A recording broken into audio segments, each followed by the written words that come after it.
Hello students, once again welcome back to your one and only most trusted Gyanjyoti coaching centre. তো student আজকের ভিডিওতে আলোচনা করব তোমাদের সাথে মোস্ট ইম্পর্টেন্ট একটা সাজেশন, লাস্ট মিনিট সাজেশন নিয়ে কিন্তু আলোচনা করব। তোমাদের যাদের এসইসি তে ট্রেনিং ইন ইউথ পার্লামেন্ট যাদের তোমাদের রয়েছে, ঠিক আছে, ফার্স্ট সেমিস্টারে, আজকের ভিডিওটা ভীষণ ইম্পর্টেন্ট হতে চলেছে। লাস্ট পর্যন্ত দেখবে কি কি ইম্পর্টেন্ট কোয়েশ্চেন্স আমাদের বিশেষজ্ঞ টিচার্সদের দ্বারা তৈরি করা যে সাজেশন তোমাদের রয়েছে সেই সাজেশন নিয়ে কিন্তু আলোচনা করব, ঠিক আছে।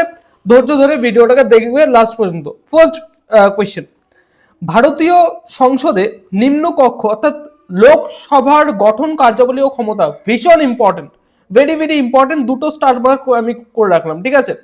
নেক্সট যে কোয়েশ্চেন রয়েছে, রাজ্যসভার গঠন ক্ষমতা সম্পর্কে আলোচনা করো। লোকসভা ও রাজ্যসভার মধ্যে সাংবিধানিক সম্পর্ক যেটা রয়েছে, ভীষণ ইম্পর্টেন্ট কিন্তু এই কোয়েশ্চেনটাও, ঠিক আছে, বোঝা গেল। 3 নম্বর যে কোয়েশ্চেনটা রয়েছে, 3 নম্বর কোয়েশ্চেনটা দেখো আমি 5টা স্টার মার্ক করে রাখছি, ঠিক আছে, 5টা স্টার মার্ক করে রাখো 3 নম্বর কোয়েশ্চেনটা। ভারতের লোকসভার অধ্যক্ষ বা স্পিকারের ক্ষমতা, কার্যাবলী ও পদমর্যাদা সম্পর্কে আলোচনা, ভীষণ ভীষণ ভীষণ ইম্পর্টেন্ট, এই কোয়েশ্চেনটা ছাড়া যাবে না, ঠিক আছে।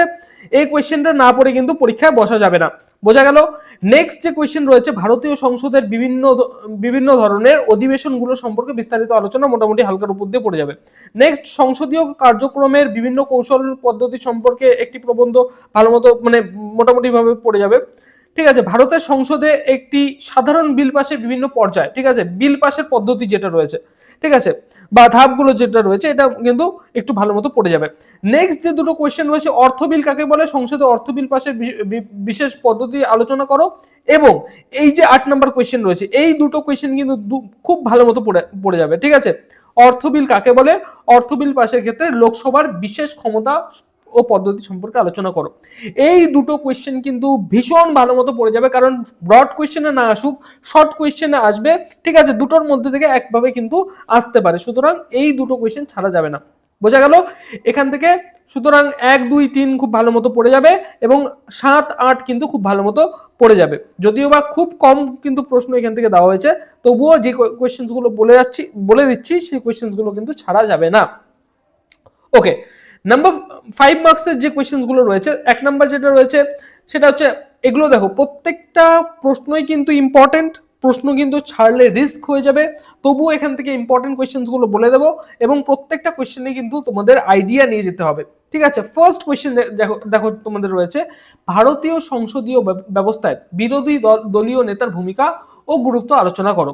সামনেই ভোট আসছে, ঠিক আছে, আমাদের এই বিধানসভা ভোটের মধ্যে তোমরা দেখতে পাবে দুই দলের দুটো নেতা রয়েছে, বিরোধী দলের নেতা যারা মানে ইয়েতে আছে, যে শাসন করছে আমাদের মুখ্যমন্ত্রী মমতা বন্দ্যোপাধ্যায়, তার বিরুদ্ধে আছে হচ্ছে অভিষেক ব্যানার্জি। এই যে বিরোধী দলের নেতার যে ভূমিকা, এদের গুরুত্ব কার্যকরী খুব ভালো মতো একটু পড়ে যাবে এগুলো, ঠিক আছে। নেক্সট 2 নম্বর যেটা রয়েছে, ভারতীয় সংসদের উপ অধ্যক্ষ এবং সচিবের কার্যাবলী সম্পর্কে মোটামুটি ভাবে পড়ে যাবে। সংসদের অভ্যন্তরীণ পদস্থ ব্যক্তি হিসেবে মার্শালের ভূমিকা মোটামুটি পড়ে যাবে। 0 আওয়ার এবং প্রশ্নোত্তর পর্ব বলতে কি বোঝো, ভালো মতো পড়বে। মুলতবি প্রস্তাব বা অনাস্থা প্রস্তাবের মধ্যে যে পার্থক্য রয়েছে সেই পার্থক্যটাও ভালো মতো পড়বে। নেক্সট 6 নাম্বারটা ভীষণ ইম্পর্টেন্ট, অর্থ বিল ও সাধারণ বিলের মধ্যে প্রধান পার্থক্যগুলি আলোচনা করো। 3টে জিনিস খুব ভালো মতো পড়বে, এক হচ্ছে অর্থ বিলটা সম্পর্কে খুব ভালো মতো পড়ে যাবে, সাধারণ বিল সম্পর্কে খুব ভালো মতো পড়বে, এবং আর্থিক বিল যেটা রয়েছে, আর্থিক বিল, ফাইন্যান্সিয়াল বিল। অর্থ বিল এবং আর্থিক বিল দুটো কিন্তু আলাদা জিনিস। অর্থ বিল, সাধারণ বিল, আর্থিক বিল, এই 3টা মানে কনসেপ্ট খুব ভালো মতো ক্লিয়ার করে যাবে, কারণ অর্থ বিলের সাথে সাধারণ বিলের পার্থক্য দিতে পারে, অর্থ বিলের সঙ্গে আর্থিক বিলের পার্থক্য দিতে পারে, এই সমস্ত জিনিস কিন্তু দিতে পারে। সুতরাং খুব ভালো মতো অর্থ বিল, সাধারণ বিল, আর্থিক বিল, এই যে 3টা কনসেপ্ট খুব ভালো মতো কিন্তু পড়ে যাবে। নেক্সট 7 নম্বর যে প্রশ্নটা রয়েছে, সংবিধান সংশোধনী বিল পাশের পদ্ধতি ও ধরনগুলি আলোচনা করো, খুব ভালো মতো পড়ে যাবে এই কোয়েশ্চেনটাও, বোঝা গেল। নেক্সট 9 নম্বর, অর্থ বিল পাশের ক্ষেত্রে লোকসভার বিশেষ ক্ষমতা সমূহ কি কি তা আলোচনা করো, ভীষণ ইম্পর্টেন্ট। নেক্সট, রাজ্যসভা কেন একটি স্থায়ী কক্ষ, এর গুরুত্ব ব্যাখ্যা করো, মোটামুটি পড়ে যাবে, ঠিক আছে। 11 নম্বর যেটা রয়েছে, পার্লামেন্টের সেক্রেটারিয়েট বা সচিবালয়ের ভূমিকা সম্পর্কে লেখো, ভালো মতো পড়ে যাবে, ঠিক আছে। স্বল্পস্থায়ী আলোচনা বলতে কি বোঝো, মোটামুটি দেখে গেলেই হবে এটা। বিল পাশের ক্ষেত্রে যুগ্ম অধিবেশন এর গুরুত্ব ও পদ্ধতি আলোচনা করো, খুব ভালো মতো পড়বে, ঠিক আছে। ফাইন্যান্সিয়াল বিল বা আর্থিক বিলের বৈশিষ্ট্যগুলো উল্লেখ করো। ওই যে ওপরে বললাম আমি, ফাইন্যান্সিয়াল বিল যে আর আর্থিক বিল যেটা রয়েছে, এই ফাইন্যান্সিয়াল বিল বা আর্থিক বিল সম্পর্কে খুব ভালো মতো পড়ে যাবে, এটার বৈশিষ্ট্যগুলো কিন্তু পড়ে যেতে তোমাদের হবে, ঠিক আছে। এটার বৈশিষ্ট্য পড়লে একটা কোয়েশ্চেন পড়লে খুব ভালো মতো হয়ে যাবে। এখানে মুলতবি প্রস্তাব কি, এটা কিন্তু ব্রড কোয়েশ্চেনও আমি দিয়েছি। এখানে দেখো মুলতবি প্রস্তাব কি, কখন এবং কেন এই প্রস্তাব আনা হয়, ভীষণ ইম্পর্টেন্ট, ঠিক আছে, পড়ে যাবে। ঠিক আছে। 368, ঠিক আছে, 368 নং ধারা অনুযায়ী ভারতীয় সংবিধানের সংশোধনীর বিভিন্ন পদ্ধতি সম্পর্কে লেখো। এই কোয়েশ্চেনটাও কিন্তু মোটামুটি ভাবে পড়ে যেতে পারো।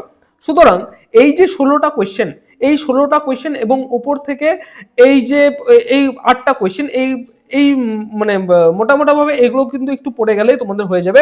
তার মধ্যে থেকে ব্রড কোয়েশ্চেন যদি পড়ো, সেখান থেকে প্রচুর শর্ট কোয়েশ্চেন লিখে আসতে পারবে, এবং শর্ট কোয়েশ্চেন পড়লে কিন্তু সেখান থেকে ব্রড কোয়েশ্চেন মোটামুটিভাবে লিখে আসতে পারবে। সুতরাং মোদ্দা কথা যেটা, সেটা হচ্ছে কোয়েশ্চেন ছেড়ে আসা যাবে না, ঠিক আছে। প্রত্যেকটা জিনিস খুব ভালো মতো পড়ে যাবে।